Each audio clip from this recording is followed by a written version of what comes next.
Salut à vous, aujourd'hui lundi 12 avril, donc c'est la reprise pour certains, donc j'espère que ça s'est bien passé pour vous. Aujourd'hui on va vous parler on va aller dans l'extrême. On va parler d'un projet qui s'appelle Break the Gold, Scar City. Alors ce projet n'est autre qu'un projet de monsieur Mitch Harris. Alors Mitch Harris, c'est le guitariste de Napalm Death. C'est un ancien guitariste de Reckless Pigs, groupe de death américain. Il avait fait aussi un projet de 2 albums, Middle Seed, un projet Indus Death avec des membres de Obituary. Il a fait aussi un groupe qui s'appelait Defecation, il a participé à pas mal d'autres choses. Et donc ils ont sorti cet album. Alors sur cet album, il a écrit tous les morceaux. Donc il y a, que je ne dise pas de bêtises, il y a 11 morceaux, donc du vénère, du grind. Et donc derrière, il y a un rémouleur de batterie, il y a un turbo à la batterie, parce que Mitch sur cet album, il fait la guitare, la basse et le chant. D'ailleurs, il a une voix, si on écoute, qui est assez proche de créateur de... Mile Petrozza, je sais pas comment on prononce le prénom d'ailleurs, chanteur de Créateur. Il a une voix un peu similaire à Créateur, je trouve, quand il chante. En tout cas, donc là je voulais parler de Dirk Verbeuren. Dirk Verbeuren, c'est le nouveau batteur depuis 2016 de Megadeth.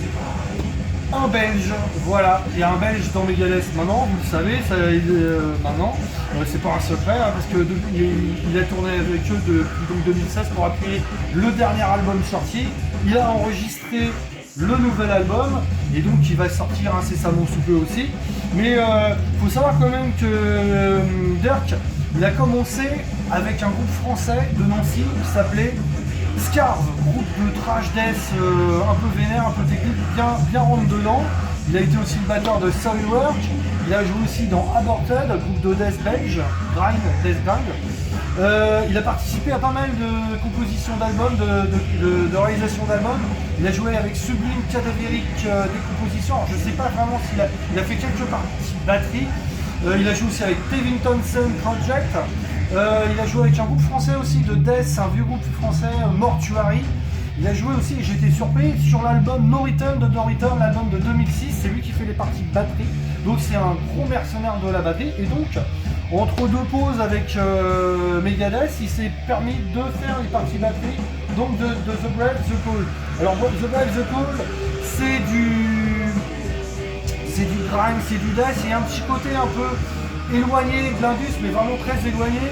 Il y a des morceaux qui me font penser un peu à Voivod, les morceaux qui pétaient de Voivod. Bon, avec une voix, je vous dis, un peu à la Creator. Donc ça rentre dedans, ils sont 2 pour le groupe. Donc c'est sorti pendant le reconfinement en novembre-décembre selon les supports. La distribution, ça n'a pas dû être évident. En tout cas, voilà, ça c'était une sortie de 2020. Donc écoutez, n'hésitez pas à écouter. Je pense que ça va plaire aux fans de Napalm Death, aux fans de Trash, parce que c'est la curiosité d'écouter un projet du nouveau batteur de Megadeth. Attention, c'est pas pur trash, ça rentre dedans, il y a des bonnes guitares. Par contre, il y a une bonne batterie.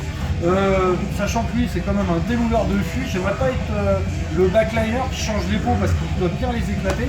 J'ai eu la chance de le croiser plusieurs fois quand il jouait dans Scaraf, quand il jouait avec Soilwork, et je l'ai croisé la dernière fois qu'il a joué au Zénith en première partie du boys band Five Finger Death Punch. J'avais pas compris pourquoi Megadeth jouait avant, j'aurais plutôt pensé l'inverse. En tout cas, le mec super gentil, il s'est rappelé de moi, on a discuté. Il parle français, c'est un Belge, mais qui parle français, il parle flamand et français. Mais super mec, malgré qu'il soit dans un super groupe de métal maintenant, il a toujours la tête sur les épaules. Le mec il est accessible et d'une gentillesse, vraiment super gars, donc super batteur. Donc pareil, Mitch Harris, donc il a plein de projets derrière, et donc ça c'est son petit bébé à lui. Voilà, en parallèle de Napalm Death. Donc bonne écoute à vous, et puis je vous dis à bientôt.